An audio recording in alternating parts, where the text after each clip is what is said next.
Voilà un court fragment, un très court fragment de ma troisième sonate pour piano. Et ce fragment est tiré lui-même de la pièce centrale qui s'appelle Constellation ou Constellation Miroir. C'est là où l'influence de Mallarmé s'est manifestée le plus, car vous pouvez voir d'après le dessin de la page déjà qu'il n'y a pas une succession de lignes ininterrompues de gauche à droite et de haut en bas, mais que les lignes sont un peu réparties sur toute la page et qu'elles sont imprimées en deux couleurs, la couleur verte et la couleur rouge. Et les dispositions sont un peu inhabituelles par rapport aux musiques normales.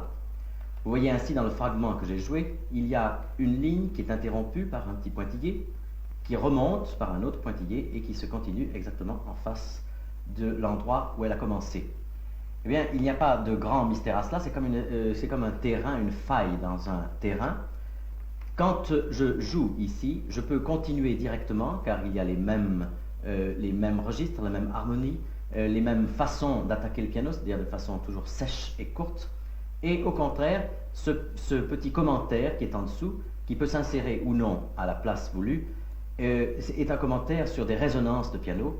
Et la première fois que je voulais jouer, j'ai joué d'abord cette ligne-là, sans interrompre, directement, et j'ai joué cette petite insertion de résonance après.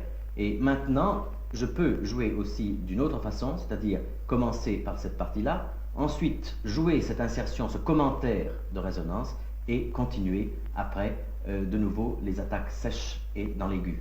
C'est ce que je vais d'ailleurs faire maintenant.